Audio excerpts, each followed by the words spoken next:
Capítulo 181. ¿Recuerdas, cuando nos conocimos por primera vez? La palabra grave ya no describía adecuadamente el estado de Pompeyo. Literalmente, estaba con un pie en la tumba. Afortunadamente, Marco no llegó tarde. Cuando acudió inmediatamente al recibir la noticia, Craso y Sexto ya habían intercambiado sus últimos saludos con Pompeyo. Aún así, cuando Pompeyo vio la cara de Marco, sorprendentemente, recuperó fuerzas y logró incorporarse a medias. Expresó su deseo de salir una última vez. Marco ordenó que llevaran a Pompeyo en su lecho al patio interior de la mansión. Hace tiempo, conversamos en esta mansión cuando eras joven. Desde entonces, no pude evitar admirar tu brillantez. Ya han pasado 20 años de eso. Un tiempo largo o corto, según se mire. Acércate un poco más. Mi vista está tan nublada que no puedo ver bien tu rostro. Pompeyo extendió su mano. A los ojos de Marco, parecía que incluso levantar la mano le resultaba ligeramente difícil. Según Craso, antes de que Marco llegara, Pompeyo jadeaba como si estuviera a punto de exhalar su último aliento. Pero ahora no mostraba ningún signo de eso. Significaba que su cuerpo ya estaba ante la muerte. Los pasos de Marco se volvieron naturalmente más pesados al acercarse a Pompeyo. Marco miró la mano extendida de Pompeyo hacia él. Pensándolo bien, nunca había presenciado de cerca el fallecimiento de alguien cercano. Aunque había visto la muerte de tantas personas en el campo de batalla, nunca había despedido a alguien que muriera después de completar su vida natural. Marco, que había estado vacilando, extendió torpemente la mano y tomó la de Pompeyo. La sensación rígida y, de alguna manera, el calor que se desvanecía, era insoportablemente conmovedora. Es algo que he pensado desde hace tiempo. El mejor encuentro de mi vida fue conocerte. Yo pude llegar hasta aquí gracias a usted, señor Pompeyo. Tú habrías encontrado alguna manera incluso sin mí. Pero si no te hubiera conocido, yo, quizás habría empezado a declinar después de la expedición oriental. Aunque la voz de Pompeyo apenas tenía vitalidad, su pronunciación se escuchaba clara. Sus ojos estaban borrosos, pero quizás por eso veía otras cosas con mayor claridad. Pompeyo continuó con una débil sonrisa. Gracias por el evento que organizaste. Pocos momentos en mi vida fueron tan felices como ese. Gracias a ti, pude sentir de nuevo cuán bendecida ha sido mi vida. Mi única preocupación restante era mi hijo, pero he decidido dejar eso de lado también. No se preocupe. Le ayudaré a ser independiente. Sabe que siempre cumplo mis promesas. Así es. Nunca has roto una promesa conmigo. La voz de Pompeyo se volvió más débil que antes. En realidad, he pensado esto desde hace tiempo, pero nunca lo expresé por consideración a Neo y Sexto. Si tú hubieras sido mi hijo, te habría dado todo lo que tengo. Aunque Craso se burló diciendo que no cedería a nadie. Aún así, aunque no fuéramos padre e hijo, tuvimos una buena relación, ¿no es así? Por supuesto. Toda Roma conoce nuestra relación. Todavía eres joven. Roma sin mí estará liderada por ti y César, pero algún día, César también se retirará. Cuando llegue ese momento, haz lo que tu corazón desee. A diferencia de mí, tú tienes la capacidad, no sería malo que te convirtieras en rey de Roma. Pompeyo rió, diciendo algo que podría ser una broma o podría ser serio. Señor Magno, yo. De todas formas, soy alguien que se va, así que permíteme darte un solo consejo. Es importante ejercer el poder sin piedad cuando sea necesario. Hasta ahora, has mostrado solo tu mejor cara. Eso hace que aparezcan personas que no conocen su lugar. Después de decir esto, Pompeyo pareció quedarse sin aliento, tomó una respiración y continuó en voz baja. Me tranquilicé al oír que por primera vez empujaste un asunto sin permitir objeciones. Y me alegré aún más al saber que era para celebrar un evento en mi honor. Solo hice lo que más deseaba hacer. Guardaré sus enseñanzas en mi corazón por el resto de mi vida. Pompeyo giró trabajosamente la cabeza para mirar a Sexto, que lloraba a lo lejos. Si ese torpe pudiera ocupar un lugar decente en la nueva Roma que construirás, no pediría nada más, pero si crees que no está a la altura, puedes olvidar tu promesa conmigo. Con tal de que pueda vivir el tiempo que los dioses le concedieron con su cuerpo intacto, eso sería suficiente. Me ocuparé bien de él. Pompeyo levantó los ojos para mirar al cielo. La brisa es fresca y el sol es excelente. En un día como este, uno debería flotar en un barco por el río y descansar tranquilamente. Si mañana el clima es igual de bueno, lo llevaré. Marco podía sentir cómo la fuerza desaparecía gradualmente de la mano de Pompeyo que sostenía. Pompeyo sonrió levemente y negó con la cabeza. Ahora tomaré el barco de Caronte para cruzar al otro lado. ¿Qué necesidad hay de tomar un barco aquí? Espero que allí el clima sea tan bueno como aquí. Realmente detesto los días nublados. Finalmente, una lágrima se formó en el ojo de Marco. Asintió, manteniendo su voz lo más serena posible. Podrá descansar cómodamente en un buen lugar de ahora en adelante. Sí, fue una vida verdaderamente buena. Si no te importa, levántate y ponte de pie correctamente. Me gustaría ver tu apuesta figura una vez más. Marco soltó rápidamente la mano de Pompeyo y se puso de pie. Luego, arregló su ropa y se paró erguido frente a Pompeyo.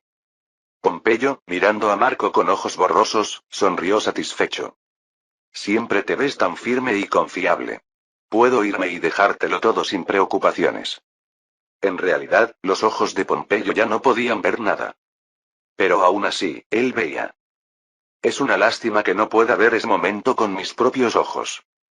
La respiración de Pompeyo se detuvo momentáneamente. La vitalidad que había estado manteniendo a la fuerza estaba abandonando su cuerpo.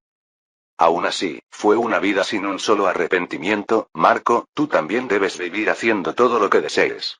Pero no te canses rápido como yo, y no olvides buscar siempre nuevos objetivos. Yo te esperaré tranquilamente allí, así que disfruta lentamente y ven lo más tarde posible. Este mundo está lleno de cosas para disfrutar con solo mirar alrededor. Pompeyo vio su propio pasado superpuesto en el joven Marco. De repente, en sus ojos apareció la vista de la lejana India, un lugar que nunca había visitado. Digo que no tengo arrepentimientos, pero lo último que me viene a la mente es el anhelo por tierras que aún no conquisté. Eso también es típico de mí, no está mal.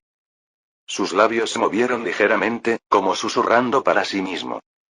Aún así, no fue una mala vida. El aliento del gran héroe se detuvo. Su rostro era extremadamente pacífico y feliz. El funeral de Pompeyo se celebró, naturalmente, como un funeral de Estado. Tan pronto como se difundió la noticia de su muerte, personas de toda Italia acudieron a Roma para participar en el funeral.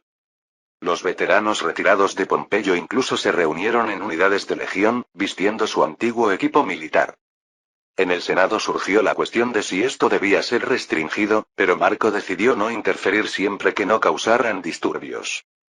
El funeral no se celebró inmediatamente porque personas de Grecia, norte de África e Hispania también cruzaron el mar para participar. El Senado fijó la fecha con suficiente antelación para que todos pudieran participar. Entonces ahora anunciaremos públicamente el testamento de Pompeyo Magno. ¿Está bien si lo hago yo, Marco? Pisón, el suegro de César, preguntó respetuosamente. Proceda. Convocaré a los ciudadanos a la tribuna rostra, donde puede hacer el anuncio.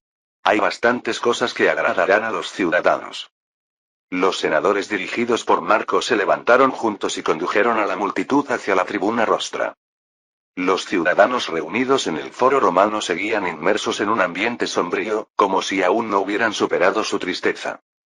Algunos veteranos todavía mostraban lágrimas, como si no pudieran creer la muerte de Pompeyo.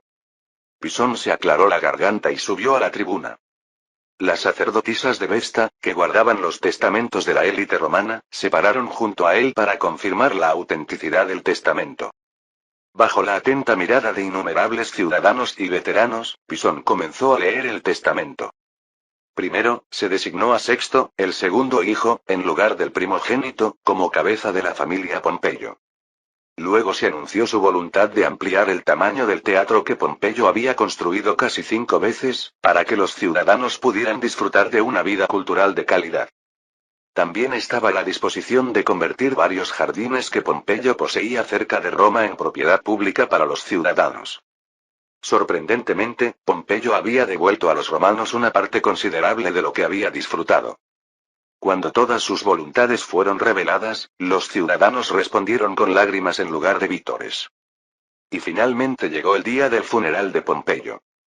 Era como si todo el mundo hubiera estado esperando este día. La multitud se reunió cada vez más densamente con el paso de los días, y no quedaba un solo alojamiento disponible en Roma para los visitantes. Marco construyó alojamientos temporales en el campo de Marte para que los participantes del funeral no tuvieran que dormir en las calles. Los partidos patricio y popular, sin distinción de facciones, honraron al gran héroe que había dejado su marca en la historia de Roma. Cicerón comenzó un discurso en memoria de Pompeyo en representación del Senado, e incluso Catón, que había tenido muchos enfrentamientos con Pompeyo, rindió respetuoso homenaje ante su cuerpo. Después del discurso de elogio, el féretro de Pompeyo avanzó lentamente hacia el templo. Músicos vestidos de negro seguían el féretro tocando requiems. La multitud seguía sus pasos. Era una escala tan enorme que uno se preguntaba si alguna vez en la historia tantas personas se habían reunido para el funeral de una sola persona. La procesión de dolientes no cesó hasta el amanecer del día siguiente. El lugar donde estaba el altar de Pompeyo se llenó densamente de ramos de flores, diversos adornos y figuras. Era un indicio de cuánto los ciudadanos romanos respetaban y amaban a Pompeyo. César, a pesar de estar en plena expedición, escribió un discurso en memoria de Pompeyo y lo envió a Roma tan pronto como recibió la noticia de su muerte. Marco leyó esta carta como el procedimiento final del funeral. 4 días después del funeral, los regalos colocados en el altar se extendían hasta la plaza del Foro Romano. Marco colocó una gran escultura de mármol junto al templo para conmemorar a Pompeyo. Así, Pompeyo se fue, pero sus huellas quedaron profundamente grabadas en los corazones de todos los romanos. Y después de aproximadamente una semana, Roma volvió a su estado normal. A los que se han ido ya no se les puede ver de nuevo. Los que quedan deben aceptar su ausencia y seguir adelante. En la Cámara del Senado, donde habían acordado suspender toda lucha política hasta que terminara el funeral, volvieron a resonar voces altas. Marco había prohibido causar disturbios usando la muerte de Pompeyo como pretexto, pero incluso sin ese propósito específico, era inevitable cierto alboroto. Esto se debía a que aún no se había decidido con certeza cómo manejar los enormes privilegios y posiciones que Pompeyo había ostentado. Originalmente, todos los cargos en Roma tenían términos establecidos y no se heredaban a los hijos. Esto era sentido común, pero el problema era que los derechos otorgados a Pompeyo eran algo especiales. En primer lugar, las regiones donde Pompeyo era nominalmente gobernador se limitaban a Hispania, Aksum y Kush. Grecia y el norte de África estaban oficialmente gobernados por otros gobernadores enviados desde Roma. Pero estos eran gobernadores solo en el nombre, y en realidad, todos los notables de estas regiones juraban lealtad a Pompeyo. Lo mismo ocurría con las legiones que Pompeyo dirigía. El imperium para comandar las 10 legiones que se le habían garantizado debería haber sido devuelto tras su muerte. Sin embargo, en este momento, las legiones romanas estaban prácticamente privatizadas. Este no era un problema exclusivo de Pompeyo. Las legiones dirigidas por César juraban lealtad a César, no a Roma, y las legiones de Marco seguían las órdenes de Marco, no de Roma. Era obvio que ordenar a Sexto que disolviera las legiones no tendría ningún efecto. Además, surgió la dificultad de cómo manejar el título de comandante en jefe de la armada que Pompeyo había ostentado. Este no era un cargo existente, sino uno creado específicamente solo para Pompeyo. Por esta razón, las opiniones dentro del Senado diferían sobre cómo manejarlo. Finalmente, como siempre, cuando no se pudo llegar a un consenso adecuado, Marco aprobó directamente una solución de compromiso. He concluido que Sexto heredará el cargo de gobernador del señor Magno, cuyo término aún no ha expirado, y mantendrá el imperium. Como este imperium incluía el control general de la armada, naturalmente también mantendrá el título de comandante de la armada. Sin embargo, los derechos del triunvirato que el señor Magno poseía quedan temporalmente suspendidos. La razón era que el joven Sexto probablemente no tendría la misma perspicacia que Pompeyo. Se añadió la condición de que, al expresar opiniones en las reuniones del triunvirato, Sexto debía necesariamente recoger las opiniones de los senadores patricios y populares, y prestar atención a sus consejos. El Senado concluyó que esto era aceptable. Con esto, externamente, Roma parecía haber recuperado completamente su estabilidad anterior. Sin embargo, los factores de inestabilidad aún no habían desaparecido. Llegó a Roma, a través del sistema de postas, el informe de que César había aniquilado a la última tribu germana que no cesaba en su resistencia. El partido patricio, que no tenía razón para alegrarse del regreso de César, observaba la situación con nerviosismo. Incluso el Partido Popular, que normalmente habría dado la bienvenida con los brazos abiertos, mostraba signos de tensión, anticipando posibles disturbios. Cicerón, presintiendo el futuro que se avecinaba, dejó este registro en sus escritos. Con la muerte de Pompeyo, la era del equilibrio y la cooperación se ha puesto, y comienza la era del conflicto. Solo espero que el futuro de la República no se dirija hacia la oscuridad. Capítulo 182. Entonces decidiremos adoptar la propuesta de Catón para el problema de la distribución de alimentos. La poderosa voz del cónsul Emilio Lepiro Pío resonó en la recién ampliada curia. Era un edificio que Marco había construido con el propósito de revitalizar el espíritu del Senado. Más majestuoso que antes y lo suficientemente amplio como para contemplar todo el foro romano. Considerando las tendencias conservadoras de los senadores, había colocado estatuas y obras de arte con al menos 100 años de antigüedad. La razón por la que Marco había renovado la curia del Senado era que Roma debía verse más espléndida que ciudades como Atenas, Alejandría o Antioquía. Roma, centro del mundo, y la curia del Senado que la dirigía, debían tener una dignidad acorde. La propuesta de Marco recibió mucho apoyo, incluso de los senadores conservadores.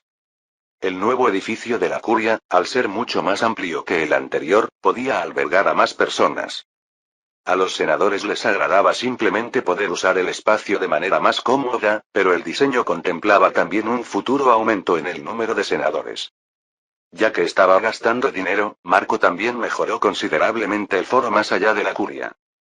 Cubrió el espacio abierto con mármol y erigió estatuas y columnas llamativas en los 4 lados. En la fuente central, colocó estatuas de ninfas creadas con gran dedicación por renombrados artistas. Incluso los senadores que inicialmente habían mostrado dudas, expresaron gran satisfacción ante la majestuosidad de la curia recién terminada. De hecho, cada vez más viajeros y comerciantes venían del cada vez más próspero Oriente a Roma.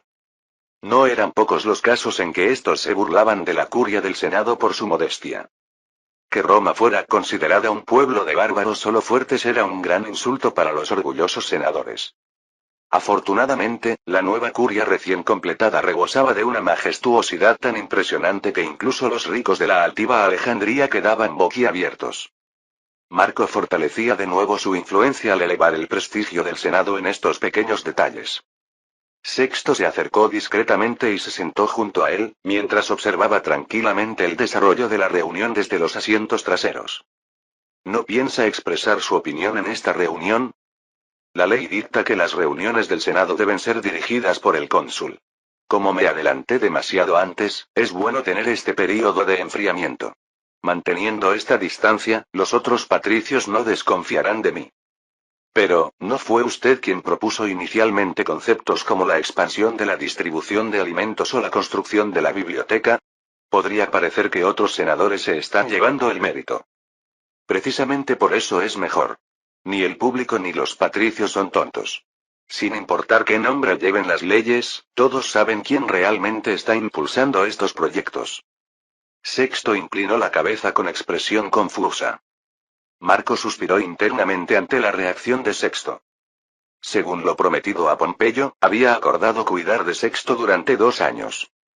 El impacto del rumor de que Marco reconocía a Sexto como el sucesor de Pompeyo fue tremendamente grande.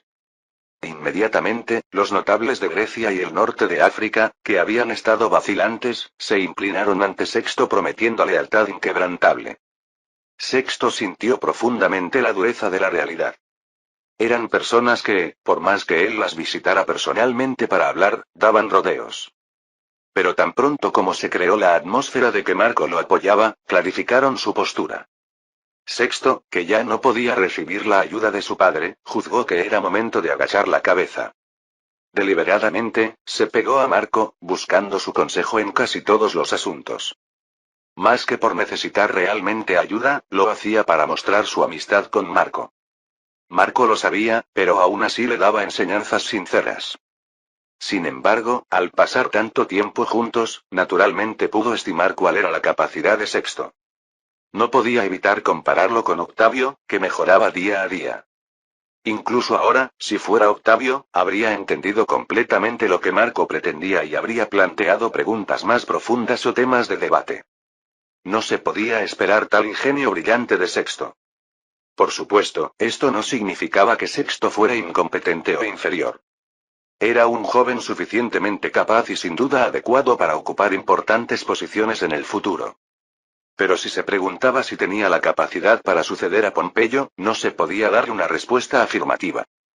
Tenía una mente bastante ágil y capacidad de iniciativa, pero hasta ahí llegaba. Pompeyo tenía un talento militar que compensaba con creces su relativa debilidad política, pero Sexto era algo mediocre incluso en ese aspecto. Además, la expedición de César a Germania ya estaba casi completada. Si César regresaba a Roma y se enfrentaba a Sexto, ¿qué pensaría? Podía predecirlo fácilmente sin necesidad de verlo directamente. Parece que tendré que preparar algunas medidas de seguridad adicionales. Mientras Marco se preocupaba por varios problemas futuros, la potente voz de Emilio interrumpió sus pensamientos. Marco Mesopotamicus, ¿podría explicar a los senadores la nueva forma de los libros que se colocarán en la biblioteca? Por supuesto. Marco se levantó por primera vez en la reunión de hoy para hablar. Mostró un ejemplo de libro con una forma diferente a los rollos que la gente había usado hasta ahora. Era un libro en forma de códice, donde páginas sueltas se unían para poder hojearse una tras otra. Esto no era exactamente una creación de Marco.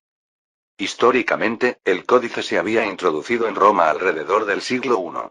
Pero los romanos preferían usar los rollos a los que estaban acostumbrados, y pasarían varios siglos más antes de que el códice se convirtiera en la forma predominante. Marco planeaba aprovechar la construcción de la biblioteca para cambiar completamente el estándar de los libros, de rollos a códices. Miró a los senadores y explicó por qué la biblioteca debía llenarse con esta nueva forma de libro. Primero, creo que muchos senadores ya habrán estado en contacto con esta forma de libro llamada códice. Yo también he usado rollos todo este tiempo, pero comparados con los códices, los rollos no solo tienen menor legibilidad, sino que también lleva demasiado tiempo encontrar la información necesaria. Pero, ¿no sería poco digno que los senadores de Roma agitaran vulgarmente las páginas de un libro? Bíbulo mostró su incomodidad. La razón por la que los nobles romanos preferían los rollos no era realmente por motivos prácticos. Comparado con desplegar un rollo para leer, hojear un códice parecía carecer de dignidad.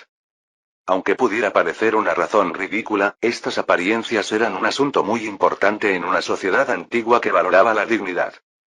Conociendo bien este punto, Marco no insistió solo en el aspecto práctico para aplastar las opiniones de los otros senadores. Hay razón en esa opinión. De hecho, yo también creo que un libro común debe tener dignidad, a diferencia de un simple índice. Sin embargo, debemos considerar las cuestiones prácticas. La gran biblioteca de Marco que se está construyendo contendrá más volúmenes que la biblioteca de Alejandría. Aunque el precio de los libros ha bajado gracias al papel y las imprentas que he desarrollado, el aspecto económico no puede ignorarse. Los códices pueden registrar texto en ambos lados, lo que los hace mucho más baratos que los rollos, y también es más fácil distinguirlos de otros documentos. Naturalmente, también son más convenientes para almacenar. Si es por esas razones, supongo que no hay remedio. Marco también explicó en detalle muchos otros aspectos relacionados con la construcción de la biblioteca. Todos los senadores estuvieron de acuerdo en que Roma necesitaba una gran biblioteca. Especialmente eruditos como Cicerón y Catón dieron la bienvenida entusiastamente, mirando alrededor con ojos encendidos para ver si había alguien que se opusiera. Marco aprovechó la construcción de la biblioteca para aprobar simultáneamente varias políticas públicas relacionadas. En primer lugar, el mayor enemigo para el mantenimiento de una biblioteca era, naturalmente, el fuego. Roma, con sus edificios de gran altura construidos imprudentemente y las casas insulae apiñadas, sufría incendios con gran frecuencia. Existían bomberos, pero en ese tiempo no eran funcionarios públicos, sino más bien empresas privadas que cobraban por apagar incendios. La familia de Craso, por ejemplo, tenía muchos bomberos privados y había acumulado una gran fortuna utilizándolos. Marco argumentó que, para el beneficio de los ciudadanos y una estructura social avanzada, la seguridad y la extinción de incendios debían ser responsabilidad del ámbito público. Anteriormente, esto habría caído en oídos sordos, pero la Roma actual tenía suficiente presupuesto para asumirlo. Además, aumentó el número de pretores para acelerar los juicios y clarificó el alcance de las leyes para dificultar la evasión legal. Como Marco había dicho antes, la mayoría de estos asuntos no fueron iniciados directamente por él. La mayoría surgieron naturalmente durante los procesos de deliberación del Senado. Marco planeaba proponer temas directamente solo cuando fuera absolutamente necesario. Así, durante varios meses, la situación política en Roma disfrutó de un período de paz sin mayores disturbios. Los ciudadanos admiraban la majestuosidad de la biblioteca que se estaba construyendo a una escala enorme y esperaban ansiosamente el momento de su finalización. Aunque intentaba observar la situación por un tiempo, sorprendentemente, el momento para que Marco actuara llegó rápidamente. Convocó una reunión del Senado tras recibir una carta de Antioquía. Los senadores, al ver a Marco sentado en el asiento de los altos oficiales en la tribuna, presintieron que se discutiría algo muy importante hoy. Marco, después de confirmar que había quórum, comenzó la reunión. Como muchos tendrán curiosidad, primero explicaré la razón de convocar esta reunión. Marco terminó rápidamente la oración inicial habitual antes de la reunión y fue directo al punto. Ha llegado una delegación de la dinastía Han, con la que acordamos establecer relaciones anteriormente. Al parecer, no se contentan con visitar solo la provincia de Siria, sino que desean ver Roma directamente. Como hay tiempo suficiente hasta que lleguen a Roma por barco, creo que debemos revisar una vez más la escala y el calendario de la ceremonia de bienvenida, así como el trato que les daremos. Los senadores se miraron entre sí con expresiones perplejas. Muy pocos de ellos sabían exactamente qué país era la dinastía Han y dónde estaba ubicada. Aunque Marco había presentado varios informes al respecto, naturalmente nunca se habían discutido seriamente. El año pasado presenté un informe sobre el envío de una delegación desde nuestra parte. Y recibí la respuesta de que lo manejara a mi discreción. Ah, ¿te refieres a ese gran país que está aún más al este que la India? En ese momento estábamos tan ocupados que creo que decidimos dejarlo todo en manos de Marco. Ante la reacción de los senadores que parecían apenas recordar ahora, Marco chasqueó suavemente la lengua. La dinastía Han es actualmente el país más poderoso en el lejano oriente. Es una gran potencia con población, tecnología y cultura comparables a las de Roma, por lo que es necesario mantener relaciones amistosas. De todas formas, considerando la distancia entre ambos países, no habrá un conflicto directo. Cicerón se levantó como representante y lanzó una pregunta. ¿No es ese país el productor de esa tela de moda, la seda? Correcto. Principalmente importamos seda de la dinastía Han, y ellos importan vino y azúcar de nosotros. Entonces, ¿no deberíamos suponer que el propósito de la delegación al venir hasta aquí, más que simple amistad, es descubrir el método de fabricación del azúcar? Probablemente ese sea uno de sus objetivos. Aunque no harán un intento obvio por descubrir el método de fabricación de inmediato, seguramente intentarán obtener alguna pista. Catón negó con la cabeza, mostrando una sonrisa sardónica. ¿No es eso más bien algo bueno? Después de todo, en Roma solo hay solo una persona que conoce el método de fabricación del azúcar. Estallaron carcajadas entre los senadores. Como dijo Catón, la producción de azúcar estaba prácticamente monopolizada por Marco. Si la dinastía Han realmente quisiera extraer el método de producción del azúcar, habría sido mejor buscar en Oriente, pero ellos no podían saber esto. Esto no era algo de lo que burlarse por la ignorancia de la dinastía Han. Lógicamente, en cualquier país, la mayor concentración de información suele estar en la capital. La delegación que Marco envió a la dinastía Han también fue a Chang'an, su capital, ¿no? Entonces no hay nada de qué preocuparse, ¿verdad? Tratemos a los emisarios de la dinastía Han como distinguidos huéspedes de honor y llevémoslos donde quieran ir. Solo necesitamos asegurarnos de que puedan disfrutar plenamente de la cultura romana. Cicerón esbozó una sonrisa irónica, y arqueando una ceja, continuó. De todas formas, aunque quisieran filtrar información, no conocen los secretos que querrían filtrar. ¿De qué preocuparse? Mejor discutamos a fondo qué podríamos averiguar nosotros. También creo que eso sería lo mejor. Pisón expresó rápidamente su acuerdo con las palabras de Cicerón. Finalmente, Catón, rascándose la cabeza, preguntó a Marco. Por cierto, ¿quién dijiste que era el responsable de la delegación enviada a la dinastía Han? ¿Es alguien de confianza? Envié a mi hermano Publio. Probablemente regresará con resultados que satisfarán a todos ustedes, así que pueden estar expectantes. Capítulo 183. Fue un viaje que duró varios meses. El paisaje de las calles que se veía a través de la ventana entreabierta era completamente diferente al de Roma o Antioquía. La majestuosa escala de la ciudad y la vitalidad de las calles fueron suficientes para sorprender a Publio. Berenice, que lo acompañaba, tampoco podía apartar la mirada mientras observaba con curiosidad distintas partes de la ciudad. Mi hermano dijo que la dinastía Han era una potencia que no tenía nada que envidiar a Roma, y parece que era cierto. Sí, las distancias dan miedo cuando lo piensas.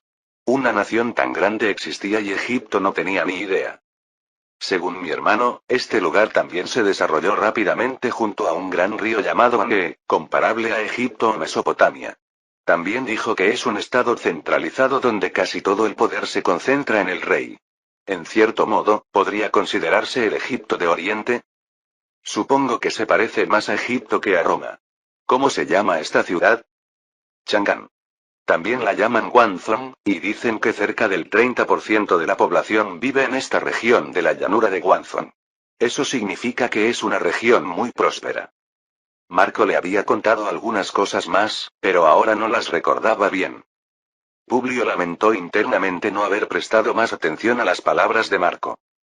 Cuán sorprendido quedó cuando el funcionario que vino a recibirlos le dijo que la población de Chang'an superaba a Antioquía y se acercaba a la de Roma. Por supuesto, el funcionario de la dinastía Han también quedó boquiabierto cuando Publio le dijo que la población de Roma alcanzaba el 1.000.000. Al menos, había traído consigo los puntos cruciales que debía recordar. Publio sacó un cuaderno que guardaba cuidadosamente en su pecho y repasó lo que Marco había escrito. Dice que el rey de la dinastía Han se hace llamar emperador y hijo del cielo. Significa que es hijo del Señor Supremo, el dueño del cielo, lo que implica que tiene el privilegio especial de poder ofrecer sacrificios directamente a los dioses. Es similar al faraón siendo la encarnación de Horus. Aunque aquí es el hijo de un dios, no un dios mismo, así que parece un rango menor. Para Publio, tanto proclamarse dios como hijo de un dios no parecía normal, pero se abstuvo de expresarlo.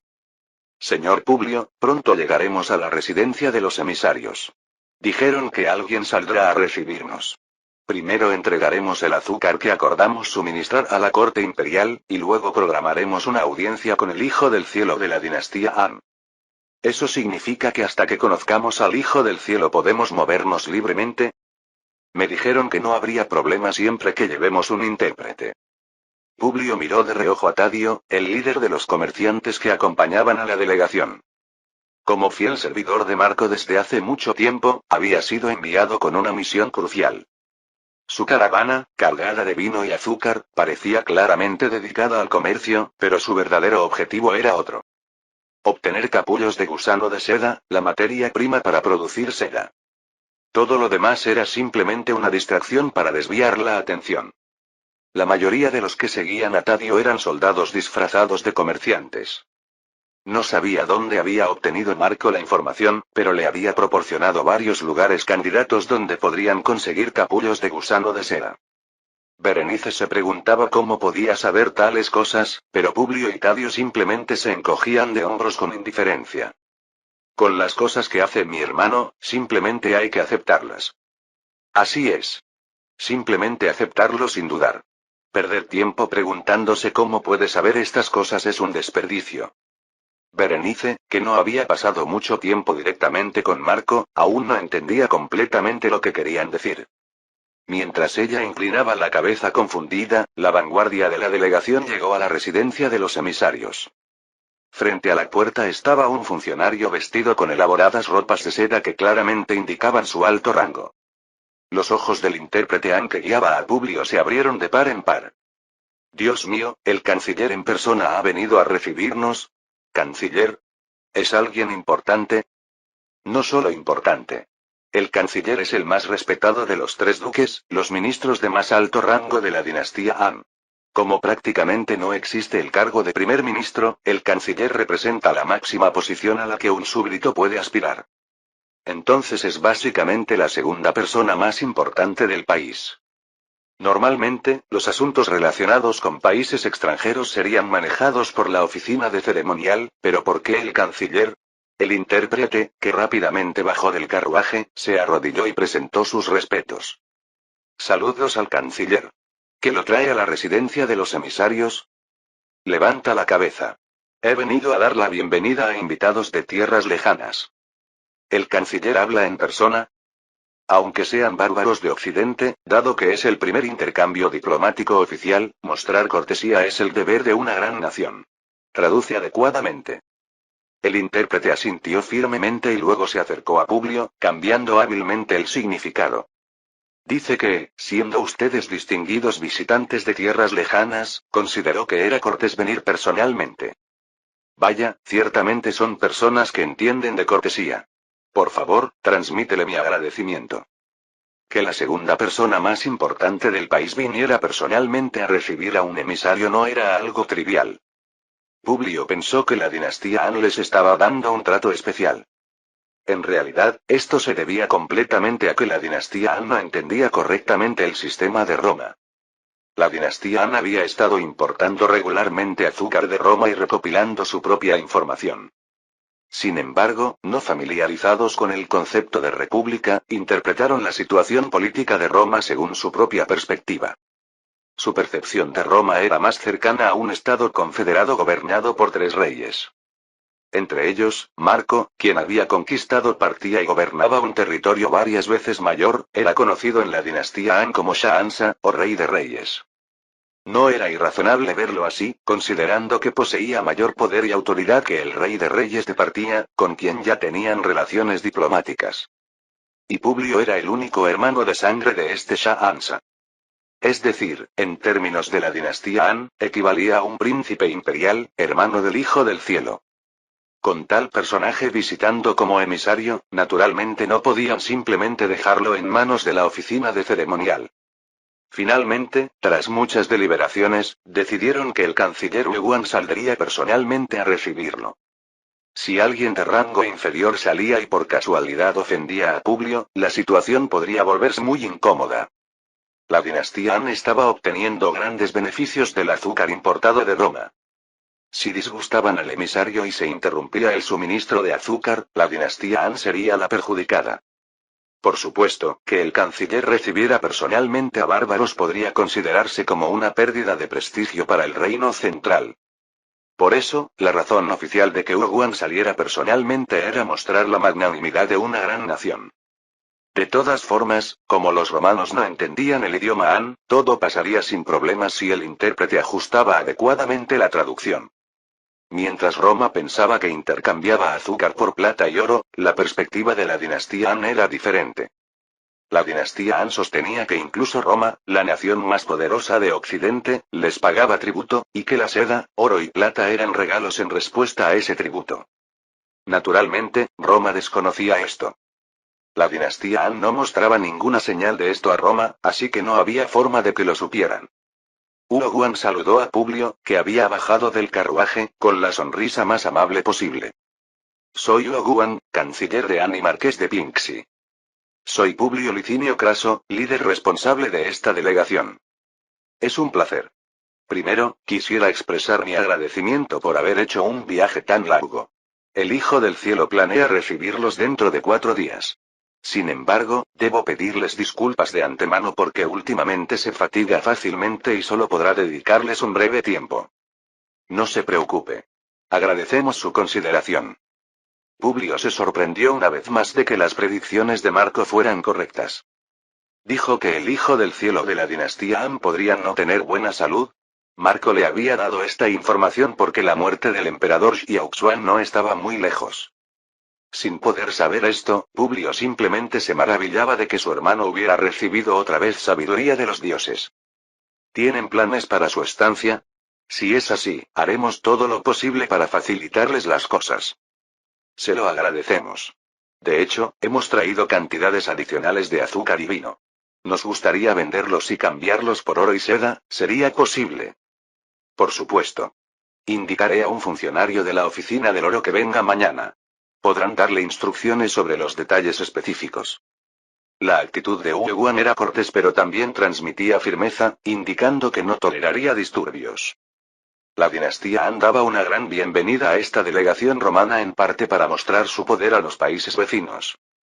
Publio planeaba seguir el juego, como Marco le había aconsejado previamente. Ni siquiera tenía intención de preguntar sobre la producción de seda desde el principio. Publio pasó su tiempo en la residencia de los emisarios fingiendo interés solo en el comercio. Finalmente, llegó la convocatoria desde la corte imperial. El rango más venerable del reino central. Emperador de la dinastía Han e hijo del cielo. El gran emperador que había logrado el resurgimiento de la dinastía Han al someter a Wang Ye de los Xiongnu. Nos presentamos ante su majestad imperial. Publio inclinó respetuosamente la cabeza, como le había indicado Wu. Oficialmente, los súbditos de un estado tributario debían hacer una gran reverencia al emperador al presentarse en la corte. Sin embargo, Roma no tenía una relación oficial de tributo con la dinastía Han. Tras muchas deliberaciones, los funcionarios Han decidieron simplemente pasar por alto el asunto. No obligaron a Publio a hacer la reverencia, pero en los registros oficiales se escribiría que se había inclinado ante el Hijo del Cielo y presentado tributos. Como los romanos no entendían el idioma Han, juzgaron que no habría problemas. Publio, he oído que eres hermano del Shahansa de Occidente. Aunque el emperador Xiaoxuan parecía algo debilitado, su voz seguía rebosando de majestuosidad. Publio se abstuvo de mencionar que Marco no era un Shahansa. Así es, Su Majestad. Hasta ahora, hemos tenido bastante éxito gracias al azúcar que habéis ofrecido. No sé si es gracias a eso, pero los problemas que nos preocupaban también han desaparecido. Te daré una recompensa, así que dile al gran canciller lo que deseas más tarde. Es un gran honor. Después de varios procedimientos complejos, Publio salió del palacio y preguntó a Hugo, que lo seguía. Según lo que dijo el intérprete, parece que algún problema molesto ha desaparecido. ¿De qué se trata? No es algo definitivo todavía. El próximo año podrían volver a causar problemas como si nunca hubieran estado tranquilos. ¿Acaso están en guerra con alguien? Hugo frunció el ceño. Más que una guerra, hay tribus bárbaras del norte que nos han estado molestando durante cientos de años. Son los Xiongnu, nómadas de muy mala calidad que, en cuanto tienen oportunidad, invaden para saquear y robar, siendo un verdadero dolor de cabeza. Por su uso del tiempo pasado, parece que ya no es así. Bueno, en realidad es cierto. El Hijo del Cielo sometió a Wang Ye de los Xiongnu, y nuestra dominación sobre los países vecinos se ha fortalecido, así que de repente se han calmado. Por lo que he oído, muchos de ellos están migrando hacia el oeste, lo que me hace pensar que finalmente se han dado cuenta de que atacar el reino central les trae más pérdidas que ganancias. Roma también tenía una historia de invasiones sucesivas desde el norte por parte de galos y germanos. Publio entendió aproximadamente la relación entre la dinastía Han y los Xiongnu de esta manera, y asintió. Pero si estos Xiongnu se han trasladado hacia el oeste, ¿no podrían poner sus ojos en nuestras rutas comerciales? De hecho, ya lo habían hecho antes. Hace unos 100 años tuvieron un período de gran poder cuando la ruta de la seda cayó en sus manos. Pero ahora no hay que preocuparse por eso. Son extremadamente fuertes cuando están unidos, pero su capacidad organizativa es como granos de arena, se dividen fácilmente cuando enfrentan dificultades. Al final, no son más que bárbaros. Entiendo más o menos lo que quiere decir. También teníamos bárbaros similares en el norte, los galos. Siempre estaban divididos, peleando entre sí, incapaces de mantener un grupo unificado. Por eso finalmente fueron conquistados y convertidos en provincias nuestras. Ese es un final satisfactorio. Esa es precisamente la limitación de los bárbaros que solo pueden expandir su poder mediante el saqueo y el pillaje. Ja, ja, ja. Ya que estamos en esto, cuénteme cómo Roma lidió con las tribus bárbaras que la rodeaban. Nos gustaría aplicar sus métodos si hay algo útil.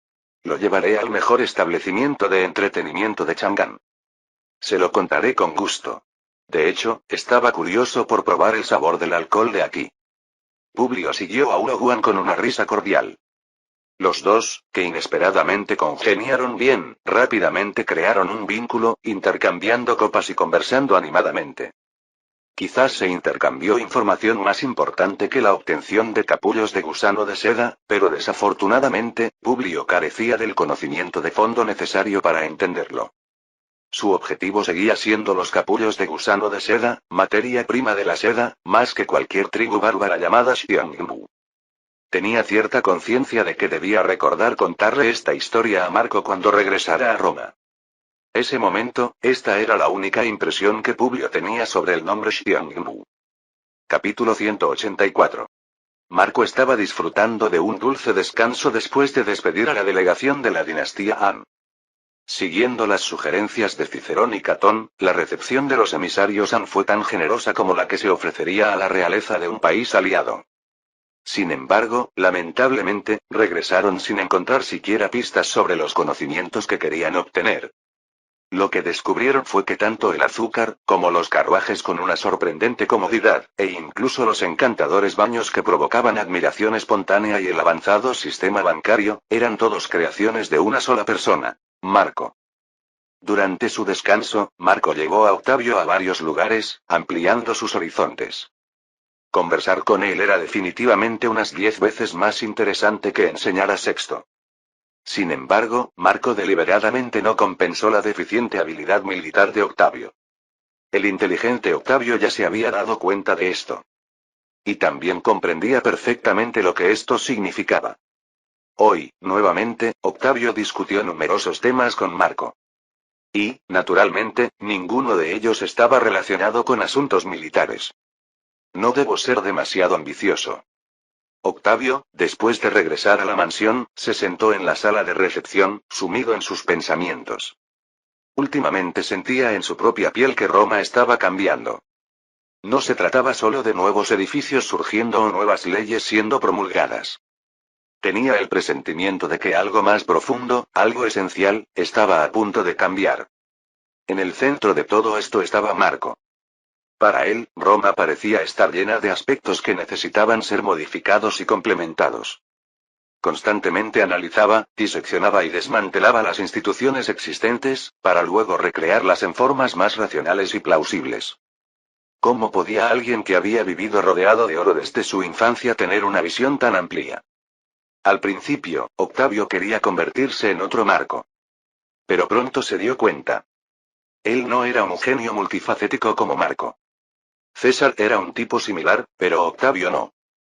No podía comandar tropas perfectamente como Marco y César, y carecía de la resistencia física para liderar soldados en el frente. Su débil constitución era ideal para inducir a sus rivales a bajar la guardia. Pero al mismo tiempo, simbolizaba que era casi imposible para Octavio ascender por sus propios medios a una posición como la del anterior triunvirato. Aún así, Octavio vio a Sexto entrando en la sala de recepción. Estaba seguro de que podría ser más grande que aquella persona frente a él.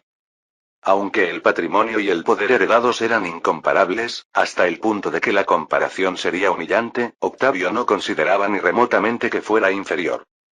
Y Sexto pensaba de la misma manera. No le agradaba que Octavio se alojara en la mansión de Marco. Desde su encuentro en Egipto, había tenido un mal presentimiento. Como Marco ya tenía un heredero para continuar su linaje, no había razón para preocuparse por un patricio plebeyo más joven que él. Aún así, por alguna razón, se sentía inquieto al ver a Octavio. Quizás porque la mirada que Marco dirigía a Octavio nunca se la había mostrado cuando lo instruía a él. Por supuesto, Sexto no consideraba que esto se debiera a que era inferior a Octavio. Creía que las expectativas de Marco hacia él eran mucho mayores que hacia Octavio. ¿No era esa la verdad? Él, como sucesor de Pompeyo, debía convertirse en miembro del triunvirato, mientras que Octavio, que a simple vista parecía destinado a ser secretario del hijo de Marco, Trajano, estaba en una posición completamente diferente. Cuando Sexto estaba a punto de ignorar a Octavio, que estaba sentado incómodamente, y marcharse, Octavio habló primero. Hace tiempo que no lo veo, señor Sexto. ¿Ha venido a buscar al señor Marco? Sí. Veo que sigues alojándote en la mansión del señor Marco. Sí. Mi madre se fue a Antioquía y cerró todas las propiedades de nuestra familia. Como parece que el señor Marco también irá brevemente al oriente en poco tiempo, consideré que no era necesario buscar otra mansión para este corto periodo. El señor Marco también me dijo gustosamente que podía quedarme aquí. ¿El señor Marco volverá al Oriente? No he oído nada al respecto. No se va definitivamente, solo tiene algunos asuntos que atender brevemente. El tono de Octavio era extremadamente cortés. Pero a Sexto le sonó como si estuviera burlándose, diciendo ¿ni siquiera sabes eso?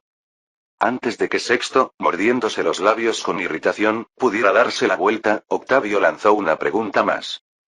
Por cierto, señor Sexto, ¿ha visto recientemente al señor Neo? No. Mi hermano no ha tenido contacto conmigo desde el funeral de mi padre. ¿Por qué preguntas eso? Por nada.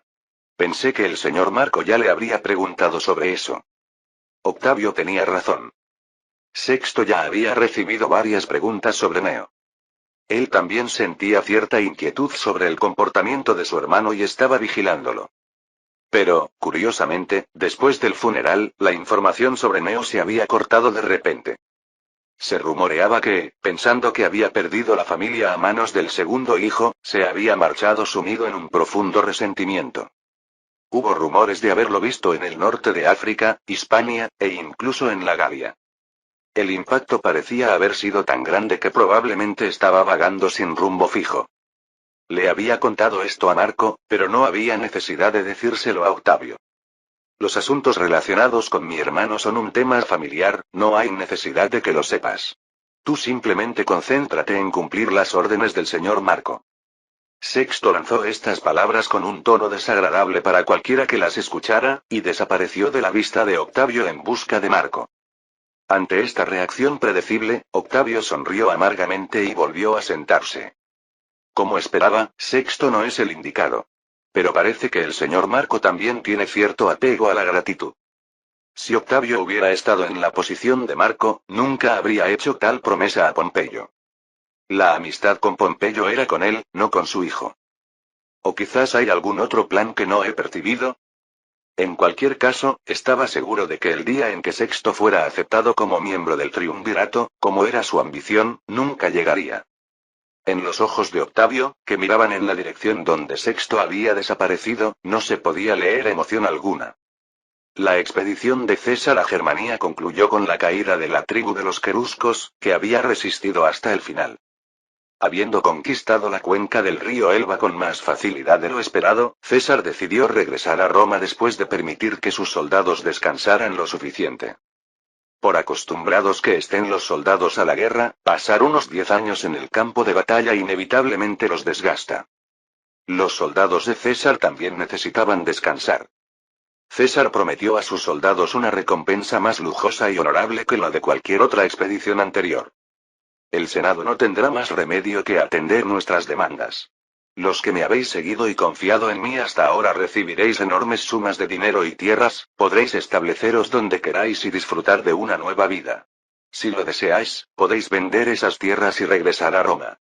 Esta vez, apoyaré completamente cualquier decisión que toméis. Nos merecemos tal trato por los grandes méritos que hemos conseguido. ¡Wow! Las legiones de César aclamaron su nombre hasta quedarse roncos, soñando con la riqueza y la gloria que pronto tendrían. En realidad, pensándolo objetivamente, la afirmación de César no carecía de lógica. Las legiones bajo su mando habían pasado casi 10 años en el campo de batalla.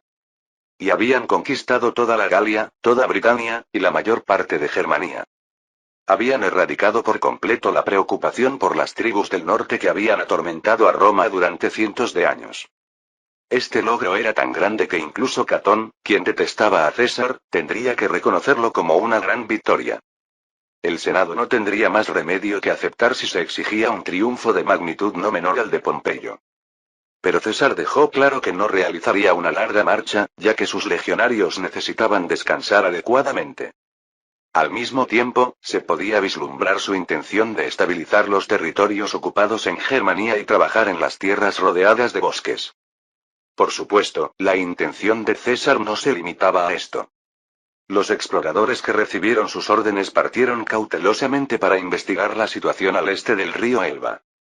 Era necesario conocer con certeza la situación política al este, ya que se había decidido que el río Elba sería la frontera temporal de Roma. Mientras pasaba tiempo en Germania, César continuaba diligentemente con sus asuntos.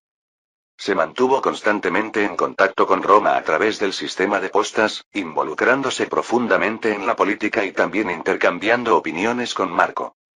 Y, sobre todo, esperaba ansiosamente el regreso de Labieno, quien había recibido sus órdenes secretas. Después de un mes de espera ansiosa. Finalmente, Labieno cruzó el río Rin y apareció en el campamento de César. Adelante. La voz de César se escuchó tan pronto como Labieno golpeó la puerta. César, reconociendo a la persona en la entrada, dejó su pluma y se levantó. Mi querido lugarteniente finalmente ha regresado. Estoy muy contento. Creo que pocas veces en mi vida he recibido una bienvenida tan cálida, me siento desconcertado. Eso significa que he estado esperando tu llegada. ¿Quieres una copa de vino? Se lo agradecería. He estado recorriendo tantos rincones de la Galia que no he tenido tiempo para beber un buen vino. Labieno se sentó y tomó la copa que César le ofrecía.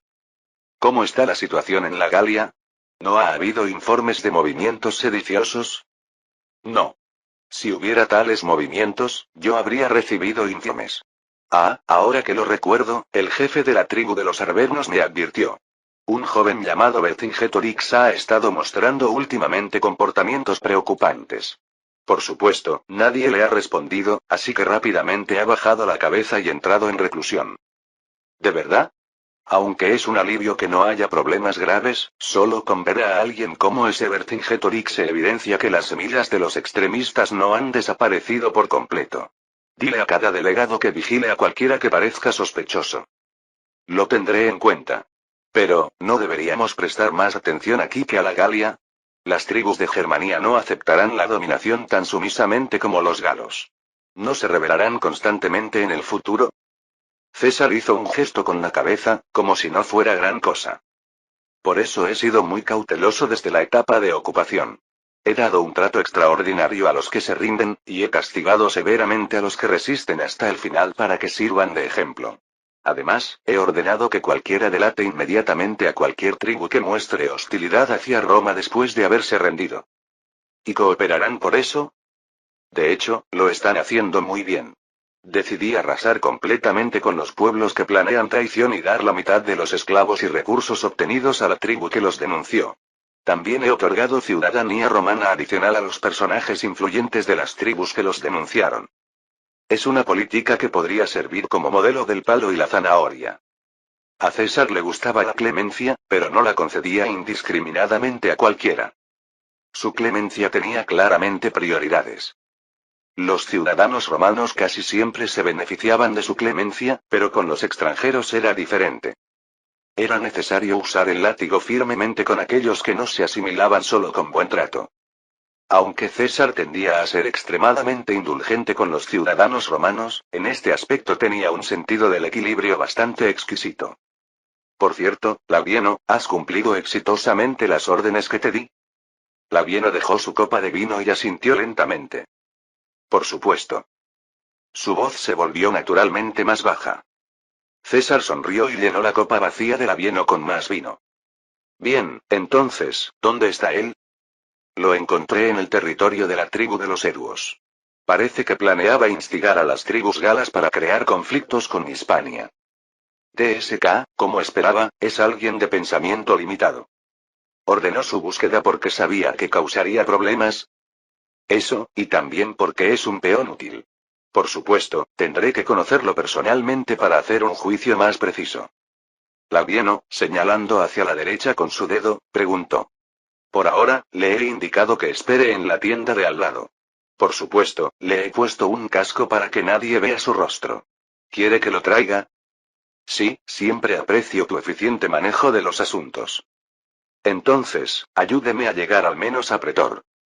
Ante la petición de Labieno, mezclada con humor, César frunció el ceño y chasqueó la lengua. ¿Cómo puede un hombre tener sueños tan pequeños? Al menos deberías tener la audacia de pedir el puesto de cónsul. ¿Realmente me apoyará para cónsul?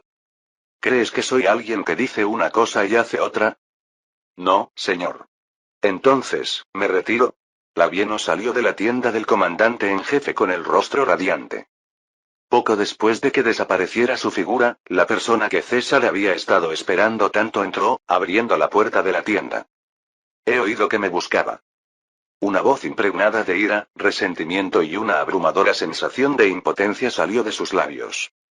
César, sin darle importancia, se levantó alegremente de su asiento y extendió ampliamente los brazos. Bienvenido, Neo. Te estaba esperando.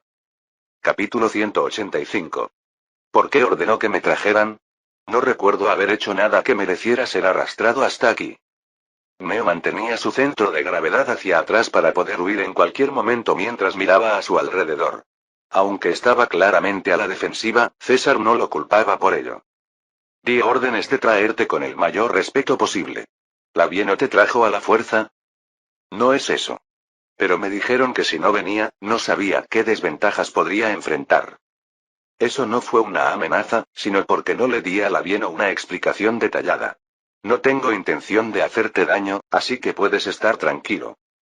César sirvió personalmente vino a Neo. Neo se limitó a inclinar la cabeza, sin llevarse la copa a los labios. César internamente suspiró por la falta de osadía de Neo, pero no lo mostró externamente. Por favor, dígame por qué me ha llamado. Para aclarar, en caso de que Labieno haya dicho algo incorrecto, no intenté causar disturbios en la Galia. Todo fue una combinación de un pequeño malentendido y un accidente. No necesitas justificarte. Te entiendo perfectamente. Entonces, ¿eso no es cierto? ¿Cómo no sentirse indignado cuando, por un solo error, te han quitado todas las oportunidades y tu hermano te ha arrebatado todo? Y más aún si las habilidades de ese hermano no parecen ser tan sobresalientes en comparación con las tuyas. La voz suave pero confiable de César hizo que la actitud defensiva de Neo se relajara un poco. Aunque seguía nervioso, ya no actuaba como si estuviera a punto de huir. ¿Entonces considera que el testamento de mi padre fue un error? ¿Cómo podría yo entender completamente los pensamientos más profundos de Magno? Pero independientemente de sus intenciones, ha sido una gran herida para ti. En ese sentido, creo que faltó algo de consideración. Pensé que al menos recibiría Hispania o el norte de África. Nunca imaginé que le daría todo a mi hermano. Es cierto. Si hubiera sido yo, te habría dado Hispania a ti y el resto a Sexto.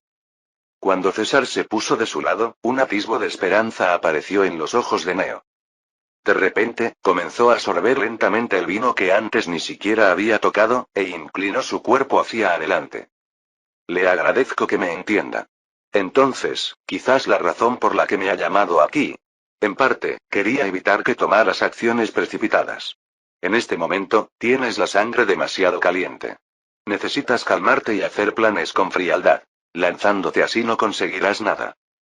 Yo también pensaba que lo que intentaba hacer no era la mejor estrategia. No es que no sea la mejor estrategia, es la peor de las peores. Instigar a las tribus galas a enfrentarse con Hispania.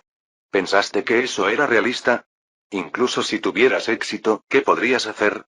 Solo causarías un efecto negativo en la provincia de Galia, que está en pleno proceso de romanización. Si algo así hubiera ocurrido, como gobernador, te habría capturado personalmente y enviado a Roma para ser juzgado. El rostro de Neo palideció ante el tono gélido de César. Ciertamente, las palabras de César no tenían fallas. Pero Neo no era completamente tonto. Aunque su temperamento algo impetuoso lo ocultaba, desde joven le habían dicho que era bastante brillante. El simple hecho de que César le estuviera diciendo esto ya le hacía sospechar que no tenía intención de eliminarlo. Sin embargo, tampoco era tan ingenuo como para pensar que estaba incondicionalmente de su lado. El Neo de antes tendía a interpretar todo a su favor, pero ahora era diferente. Después de su gran fracaso en Egipto y de perder su posición como heredero ante su hermano, su anterior arrogancia se había moderado. No creo que me haya traído aquí para mantenerme detenido y evitar que cometa tonterías. Présteme su sabiduría. Si es en una dirección que pueda aceptar, seguiré su voluntad. Bueno, es cierto que, por compasión, quería ayudarte a evitar cometer errores irreversibles. Pero más allá de eso, ¿crees que tengo razones para apoyarte? ¿No le ayudaría en la expansión de su poder si yo contuviera a Sexto? Si pudiera recuperar mi posición como heredero de la familia, le entregaría al menos la región de Hispania. Hispania, que limitaba directamente con la Galia, era una región que César deseaba obtener de alguna manera. Si César conseguía Hispania, el norte de Roma quedaría enteramente bajo la influencia de un solo hombre, César. Además, también obtendría los ricos recursos mineros de Hispania, lo que lo convertiría en un beneficio doble. Por supuesto, esto solo sería posible si Neo pudiera presionar con éxito a Sexto.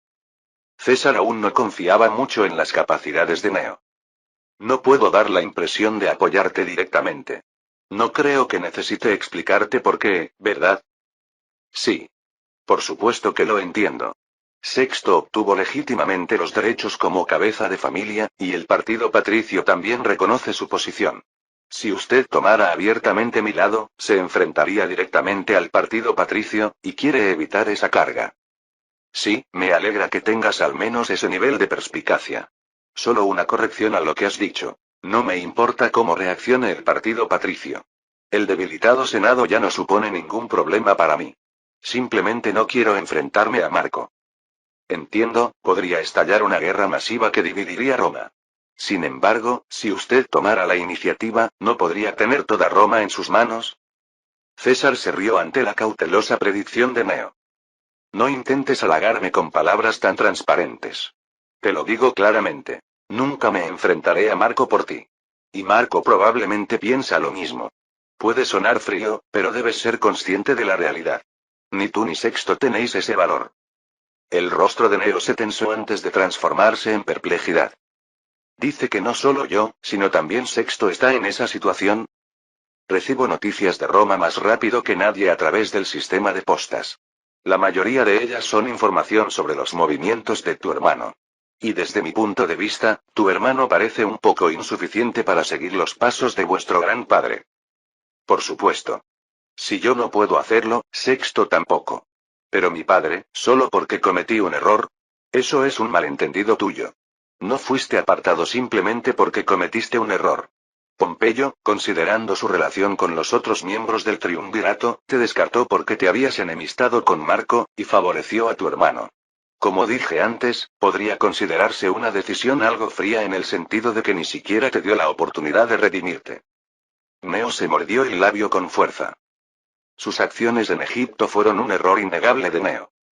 No podía entender por qué había mostrado tal comportamiento vergonzoso. He aprendido mucho de aquel incidente. Nunca volveré a cometer el mismo error. Por supuesto que no deberías. Si no fueras diferente de entonces, no tendría nada que esperar de ti. Pero como pareces haber cambiado, te diré un método. Toma Hispania. Te ayudaré discretamente hasta ese punto. ¿Realmente? Soy alguien que nunca ha dicho palabras vacías en toda mi vida. Al fin y al cabo, eres hijo de Magno, y Hispania, sin que se note, ha acumulado muchas quejas contra Roma. Desde la rebelión de Sertorio, Roma ha estado dándole un trato desfavorable de manera discreta. Siendo una provincia modelo donde la romanización va bien, este trato no es muy apropiado. Además, a diferencia de Sexto, que abiertamente aplica políticas progriegas, tú pasaste mucho tiempo en Hispania siguiendo a Magno. Los ciudadanos de Hispania probablemente te tengan más simpatía a ti, que conoces bien su cultura e idioma. Si aprovechas adecuadamente estos puntos, no será muy difícil para ti tomar Hispania. Pero si provoco otra rebelión, Roma enviará legiones, ¿no? César negó con la cabeza y suspiró. ¿Cuándo te dije que iniciaras una rebelión? Simplemente atrae a los notables de Hispania y a los partidarios de Sexto a tu lado.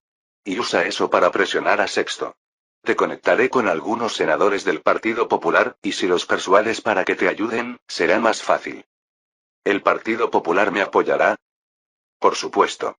¿Quién crees que es la persona con quien Sexto pasa más tiempo ahora? Nada menos que Marco, el líder del Partido Patricio. La mayoría de los senadores del Partido Popular están llenos de ansiedad en este momento. No son pocos los que miran a Sexto con recelo, temiendo que se una sigilosamente al Partido Patricio.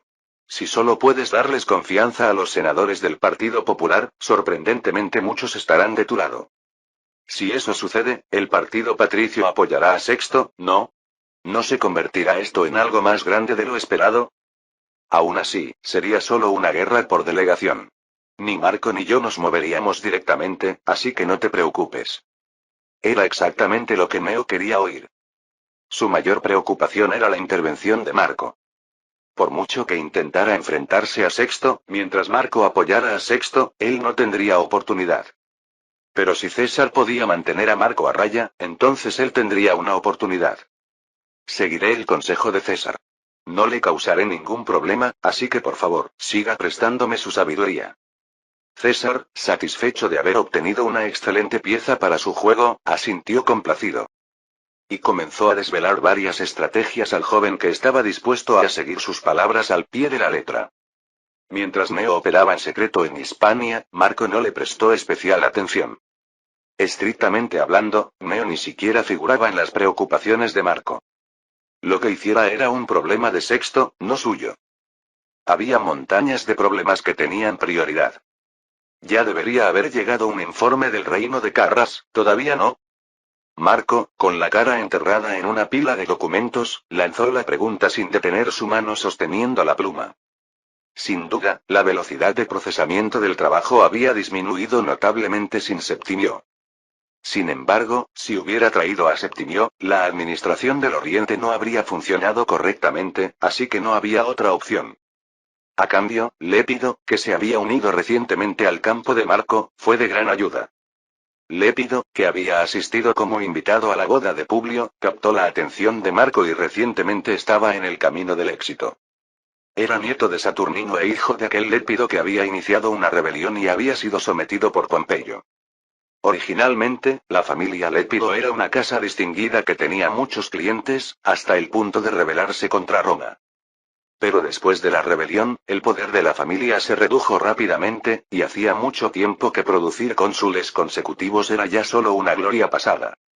El hermano de Lépido, Paulo, eligió unirse a César, pero Lépido, a diferencia de la historia original, eligió unirse a Marco. Esto se consideró algo bastante inusual en Roma. Originalmente, la mayoría de las familias nobles formaban alianzas estratégicas con otras familias, pero no relaciones de subordinación. Es por eso que Bruto, aunque respetaba y seguía a Marco, nunca llegó a ponerse completamente bajo él. Pero Lépido juzgó que necesitaba la ayuda de Marco para revivir su familia en declive, y Marco recibió de buena gana a Lépido, miembro de una familia noble de profundas raíces. A diferencia de su hermano, tenía experiencia en política y administración, y en poco tiempo ascendió hasta convertirse en cuestor principal de la provincia oriental. Por supuesto, a cambio tuvo que participar en un trabajo de papeleo infernal, pero tenía que soportarlo como un camino hacia el éxito. Acaba de llegar esta mañana. ¿Quiere leerlo? Despliégalo y colócalo a mi lado. Lo veré tan pronto como termine con esto. Entendido. Marco pasó los documentos firmados a Lépido y leyó rápidamente el informe que Lépido había desplegado. ¡Qué extraño! ¿Hay algún problema? No, no hay ningún problema. Respondió Marco. Por eso es que me resulta aún más incomprensible. ¿Por qué está todo tan tranquilo? ¿Perdón? ¿No es bueno que no haya problemas? Hasta hace poco, el reino de Carras estaba en un caos porque los nómadas lo invadieron. Si se ha calmado, ¿no es algo para celebrar? Repelieron a los nómadas invasores, pero no los erradicaron por completo. Pensé que habría acciones adicionales, pero está extrañamente tranquilo. Marco sospechaba que los nómadas que invadieron el reino de Carras habían sido expulsados de sus propios territorios. Se habían detectado indicios de que no solo querían saquear, sino establecerse y crear un nuevo hogar. Si habían sido empujados por otras tribus que venían del este comportamiento tendría sentido. Por eso, antes de ir a Egipto, Marco había dado 3 legiones a Surenas y le había ordenado investigar la situación al este del reino de Carras. Estaba convencido de que algo inquietante estaba ocurriendo en el este.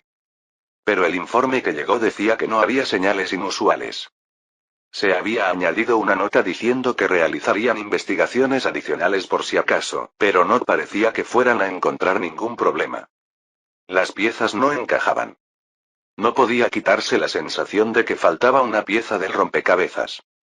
Si hubiera sabido que sería así, debería haberle dado algunas instrucciones más a Publio. A diferencia de la historia original, ahora la ruta de la seda estaba mucho más desarrollada, por lo que no sería irrazonable que las tribus nómadas del noreste estuvieran interesadas.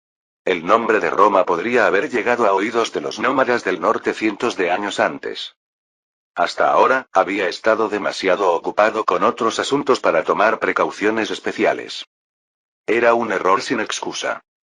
Si el reino de Surenas está tranquilo, debería ver cómo está la situación al este de Germania, creo que tendré que hablar seriamente sobre esto.